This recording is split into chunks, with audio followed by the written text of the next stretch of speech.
As EV adoption ramps up across the world, Tesla aggressively tackles supercharging as other automakers turn a blind eye on post-sales customer experience. In this video, we will dive deeper and see what's going on. This is your host Otis, and you're watching Sustainable Truth.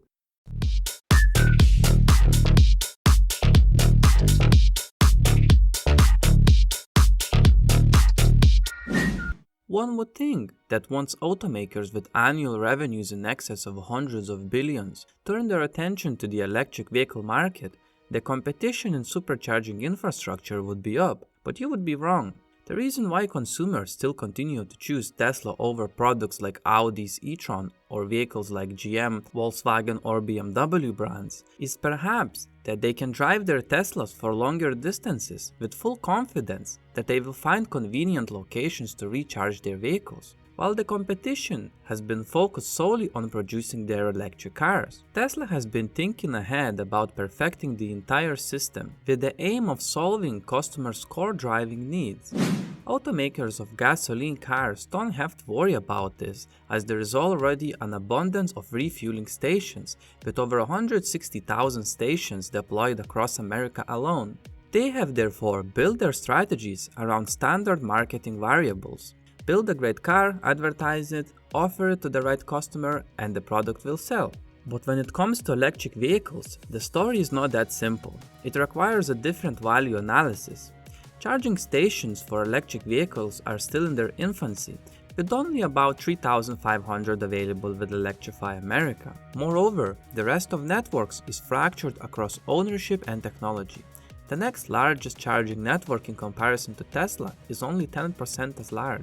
Nissan, with its relatively affordable Leaf, stole an early lead in the EV market and was the best-selling electric car from 2011 to 2014.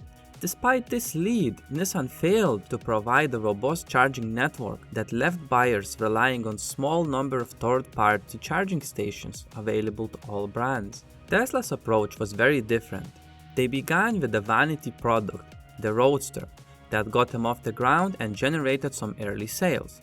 They then moved on to release the Model S in 2012, which had a 1-year waiting period for deliveries. To support the cars, Tesla started rolling out coast-to-coast proprietary network. So although Tesla sold only a few thousand cars in its early years, it had already built a huge network. This addressed the buyers' range anxiety. None of the Tesla buyers had to worry much about charging. Most automakers have followed Nissan's approach and are focusing solely on making their cars better. But imagine if instead of investing billions of dollars in producing cars with no way to drive long distances, Audi, GM, Ford and the rest of the automotive giants just spend $1 billion on building a network of supercharging stations. $1 billion would approximately finance 1,000 stations with 10 charging stalls each. If the stations were correctly placed, a network of that size would give buyers enough confidence to choose a car based on its features instead of the charging network. Therefore, selling an electric vehicle requires a robust charging network. And there is no doubt that Tesla supercharger network is the gold standard of fast charging,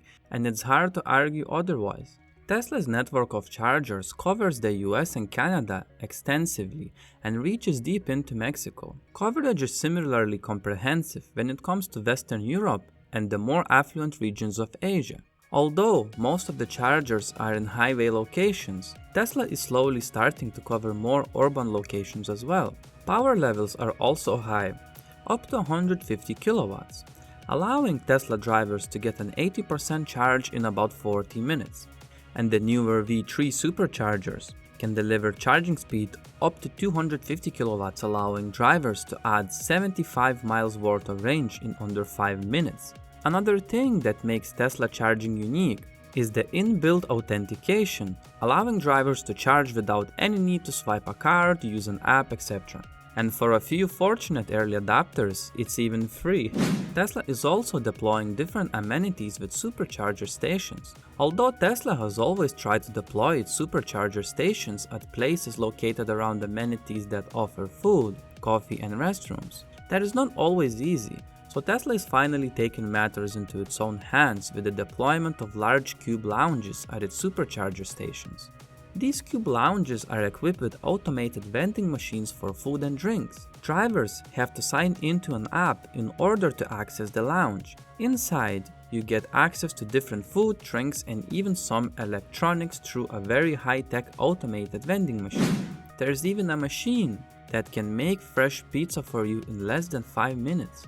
Most importantly, these cubes are equipped with full restrooms, and in the lounge area, there is even a Nintendo Switch for kids. These choices reflect Tesla's overall business strategy and detailed knowledge of where the buyers are and where they drive. Legacy automakers should have focused on their charging network before heavily investing in designing and manufacturing new electric vehicles, or at least doing so in parallel. But investing in a supercharging network will certainly increase the odds of winning a dominant position in electric vehicles. At this point, it's hard to say whether it's still worth going after. Tesla is so far ahead, and they're now going to offer their proprietary connector to be used in other EVs and supercharging stations. The two connector interfaces, a 500 volt configuration and 1000 volt configuration, are mechanically inoperable. For example, 1000 volt inlet can mechanically receive a 500 volt connector, and the 500 volt inlet connector can receive a 1000 volt connector.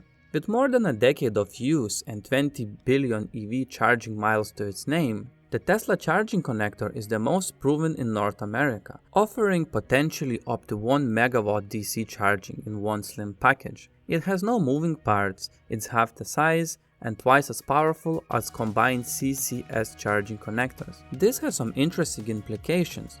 Tesla has yet to adopt the 800 volt powertrain technology in its electric vehicles. Other automakers have, but Tesla appears to have future-proofed its charging technology before trying to make it a standard.